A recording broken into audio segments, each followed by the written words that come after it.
नमस्कार दोस्तों, आपका बोन डॉक्टर के अगले एपिसोड में आपका स्वागत है। आज अब एक बहुत इंपॉर्टेंट टॉपिक के बारे में बात करना चाहते हैं। कई लोगों को 45-50 साल के बाद ऑस्टियोआर्थराइटिस घुटने में होता है। तो घुटने के अंदर दो सी शेप्ड फाइब्रोकार्टिलेज होते हैं जिसे मेनिस्कस कहते हैं, और ये आर्थराइटिस में कभी कभार मिनिमल ट्रॉमा या ना के बराबर इंजरी से फट सकते हैं और इससे शुरू में बहुत पीड़ा होती है। तो इसमें एक ही कंफ्यूजन रहता है पेशेंट के माइंड में कि अब किया क्या जाए, क्योंकि डॉक्टर्स एमआरआई कराते हैं और एमआरआई पे कार्टिलेज टेयर दिखता है। जनरली कार्टिलेज टेयर दिखता है तो ध्यान ऑपरेशन की तरफ जाता है। लेकिन एक बात महत्व की समझने वाली ये है कि यंग पेशेंट्स में जो स्पोर्ट्स इंजरी के बाद कार्टिलेज टेयर होती है वो आर्थराइटिस के कार्टिलेज टेयर से बहुत अलग है, और ये समझने के लिए हमको थोड़ा एनाटॉमी आपको बताना पड़ेगा नी का। तो नी एक साइनोवियल जॉइंट है, जैसे आप यहां देख रहे हैं। ये थाई बोन या फीमर बोन है, ये लैटरल कोलैटरल लिगामेंट है, ये फिब्यूला है, और ये बोन जो है इसको टिबिया बोलते हैं, और यहां पे नी कैप है। तो अगर आप नी कैप को हटा के देखें तो अंदर दो फाइब्रोकार्टिलेज है सी शेप्ड, इसे मेनिस्कस कहते हैं। तो ये अक्सर आर्थराइटिस में मिनिमल इंजरी के साथ भी फट सकते हैं, क्योंकि जॉइंट के अंदर काफी डैमेज हो जाता है और ये लिगामेंट्स और आर्थराइटिस और डैमेज के कारण वीक हो जाते हैं।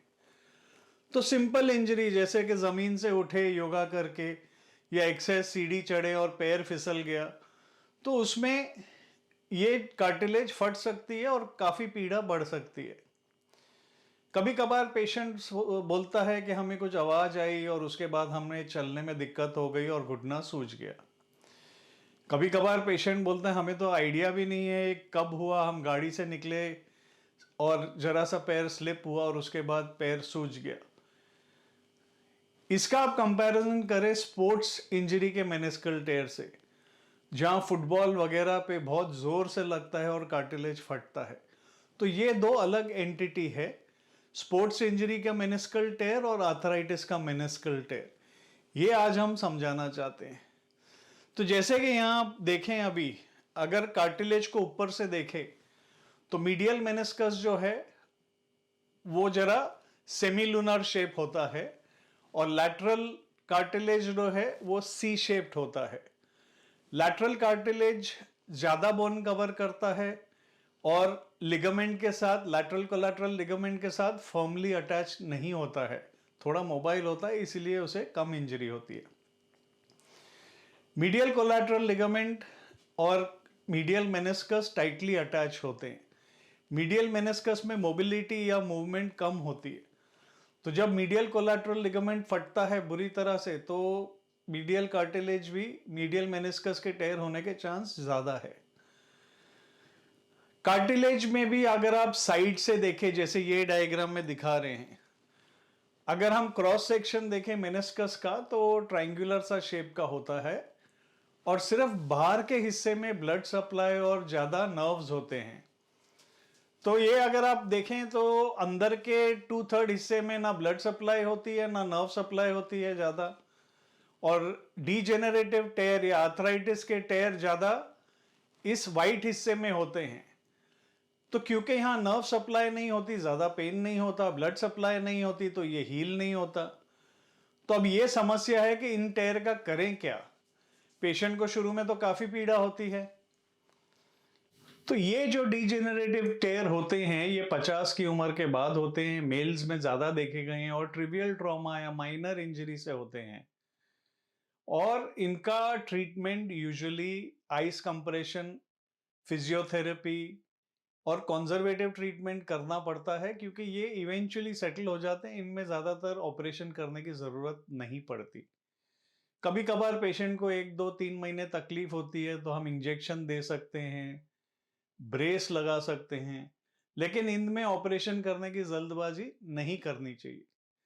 अक्सर देखा गया है कि अगर ऑपरेशन करके इसको साफ करते हैं या थोड़ा सा ट्रिम करते हैं तो अर्ली रिलीफ मिलता है पेशेंट को, लेकिन अगर 1 साल बाद आप रिजल्ट देखें कि जिन्होंने ऑपरेशन किया है या नहीं किया है तो ज्यादा फर्क नहीं है। इवेंचुअली डीजेनरेटिव या आर्थराइटिस के मेनिस्कल टेयर सेटल हो जाते हैं। अगर तो टेयर बड़ा है जो मेनिस्कस के रूट को इन्वॉल्व कर रहा हो या मेनिस्कस डिटैच हो गया हो और फिजिकल ब्लॉक कर रहा हो नी मूवमेंट में, जैसे कि नी लॉक हो जाता है और पेशेंट को लगता है कि लॉक होने के बाद वो गिरने वाले हैं, अगर ये फिजिकल सिम्टम्स हैं जो पेशेंट की मोबिलिटी अफेक्ट कर रहे हैं तो ऑपरेशन करना जरूरी होता है, लेकिन ये बहुत रेयर है।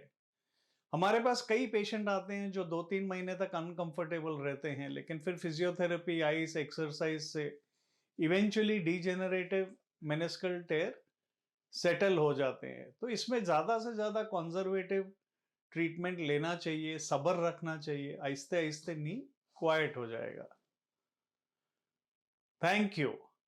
अगर आपको ये एपिसोड पसंद आया हो तो ज्यादा से ज्यादा इसको अपने फ्रेंड्स और फैमिली के साथ शेयर करिए, सब्सक्राइब बटन दबाइए, बेल आइकॉन दबाइए।